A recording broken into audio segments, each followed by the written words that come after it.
Greetings and welcome to the energy of Pisces. This is Ron from Tarot of the Twin Sun. Tarot of the Twin Sun is a functional division within the Order of the Twin Sun. Please take only what you will. The 12th house is open, and the 12th house is essentially the path of the mystic, the ineffable, the other side as well. It has to do with astral travel, deep spiritual freedom, also known as liberation or moksha, emancipation from the very physical dimension of the sixth house. And it's the opposite of that. When it comes to dealing with others, there's a creative dynamism, dynamo, that has to do with the karma, especially when it comes to the solar placement of Pisces, which I reckon most of you are.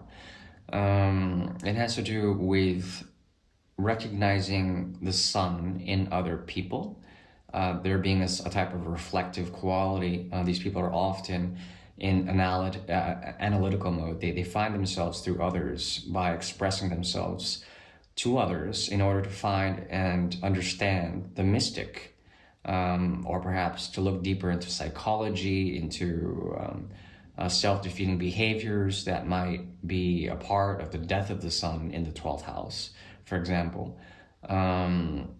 Yeah, and that's generally what I see in terms of how to approach these people.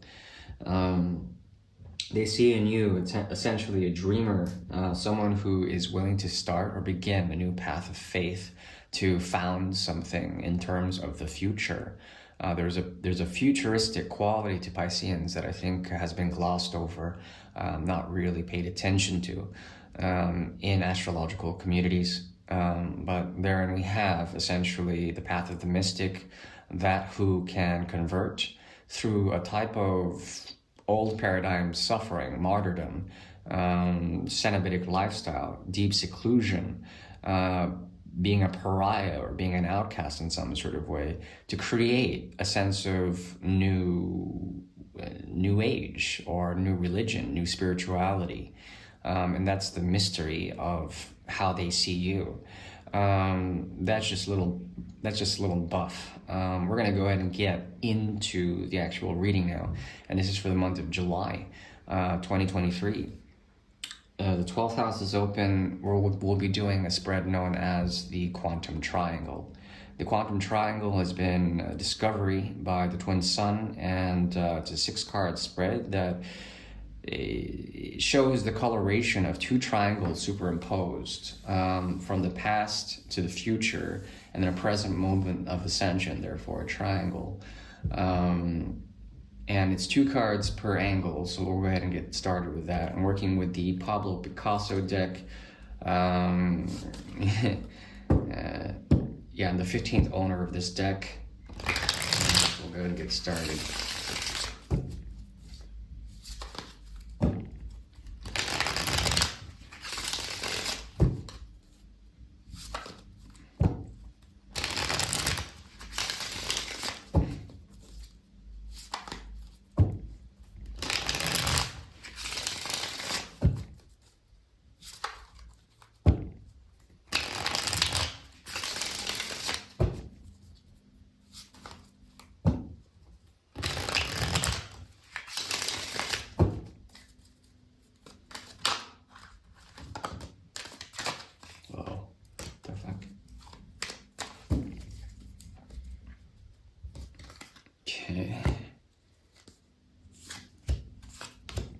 Okay, we have the 2 of Swords, 6 of Rods. In the past, we have the Hanged Man, Ace of Cups. In the future tense, we have the 10 of Pentacles and the 4 of Rods. Okay, interesting. The underscore is Temperance. Jupiter is watching over you. There's an ability for you to convert through Jupiter and Saturn primarily, and with a little bit of help from Uranus. For you to take form and to convert the past into the present. As you do this, there's a need for patience, temperance, equanimity of mind, an elevation of some sort, an ascension.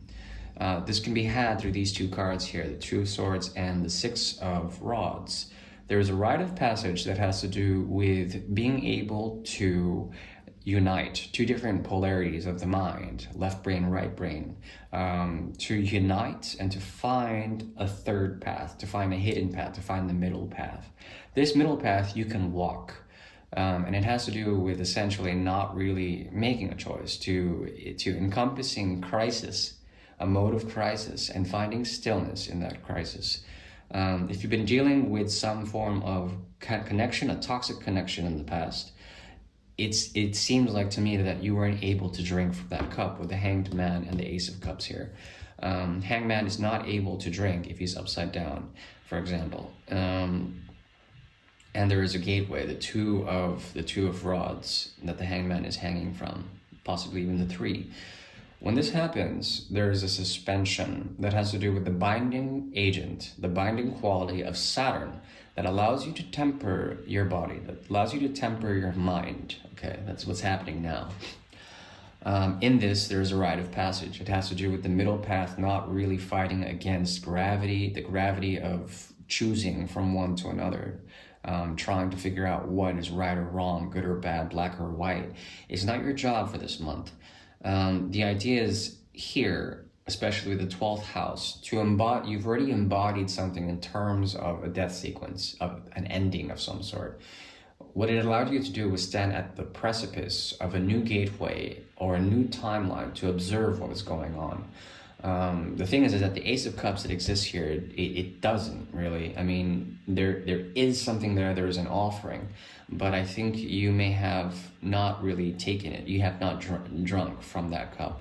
And the more you actually suspend yourself in the middle path, in being able to see the difference or perhaps the arbitrary nature of trying to judge things, okay, I think you've already made the choice, which is basically to just chill out.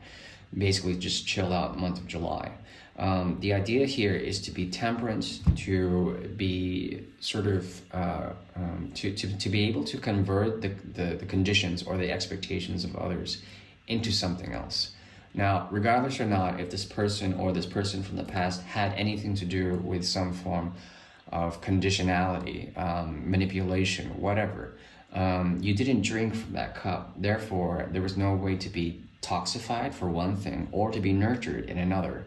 There is a still path here that has to do with really coming into, especially a sequence of a new moon cycle, and in the month of July being able to ascend in some sort of way, to rise up and to walk the right path, the right being the middle path. And in the future, there's the 9 of Pentacles, excuse me, and the 4 of Rods. Okay, what does this mean? The difference is it would be the 4 and the 2 making a choice to become healthy. That's the future, making a choice to become healthy, to be able to hear from the gravity of things, to be able to be grounded in a way that allows you to really focus in on a foundation of cooperation with others. Look to the mirrors in your life. Look to people who are reflective enough to become healthy enough to listen to the call of Mother Earth in order to ground your forces, in order to ground yourself and to cooperate with others. Look to other examples. There also is something here about being in the center of something, two different realities, balancing them out. Finding the sort of truth, listening to karma, to activity in the future where you have to make a choice between one reality or another. You're going to be able to, without tension, without anger, without the pretension of dogma. You know, I'm talking about like forms of anger or rage or like, you know, impulsivity. All of that is going out the window with the Ace of Rods in reverse in the past. You're able to balance out essentially two different suspended states of reality to come to a crisis and to realize something about how they are both connected, how you can work with two different timelines, how you can cut without passion, and you can cut things objectively with a clarity of mind. Look to Venus. Venus is going to be very important for you in terms of defining yourself during a moon sequence, especially a new moon sequence. There's going to be a middle path. You're going to walk that path and not really accept anything. A lot of you is converting, a lot of the Pisceans that are here, you're converting something from one state to another. There's an alchemy here, a procession. And you have to look to Jupiter as well as Venus to guide you on this. They're going to help you to balance out certain accounts. Saturn is in the past. Anything that has to do with binding or like, you know, really trying to find a sense of structure in things, it's all sort of fallen apart, especially with the nature of how people bring to you conditional terms when it comes to love, when it comes to emotional transference. I think you've been protected in the past, and now you can actually convert that, help people convert that. There's a huge healer here. If you wanted to begin a practice in terms of healing, in terms of light work, it's possible.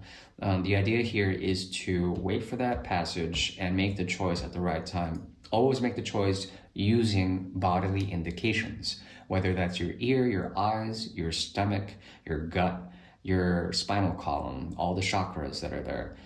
Listen to those, see which ones are spinning, and figure out what to do from there. Okay, once again, that damn Eight of Cups. I don't mean to damn like hers, but the funny thing is that this actually belonged, the 10th owner of this deck is about 130 years old, belonged to Pablo Picasso's ex-lover, and she cursed the deck. Found this out through a form of deep research. I'm the 15th owner of this deck, and it's been passed from hand to hand, but the curse has been lifted. That was on this deck in particular. So the advice once again is the Eight of Cups, and this card keeps showing up for this axis, the 6 and the 12. When the Eight of Cups is here, the 4th house is activated. That means that there is something about I would say moving 2 houses away, finding resources, finding the ambition and the drive to do things. And if you do the middle path, it means that you can work 2 jobs, or you can have an alternate source of income. You can have a passive income, and there would be benefits there. You would be able to have the wherewithal to balance out multiple or regenerative resources that come through different forms of ascending value over time. Anyways, that is the advice here. Try to stay away from trauma dumping. You know, I have a video on that. Trauma dumping, conditional forms of gift giving. Watch what you drink. Get very healthy for this month. It's going to be on the cards. It's going to be the foundation for you. I do wish you well. Thank you. Bye-bye.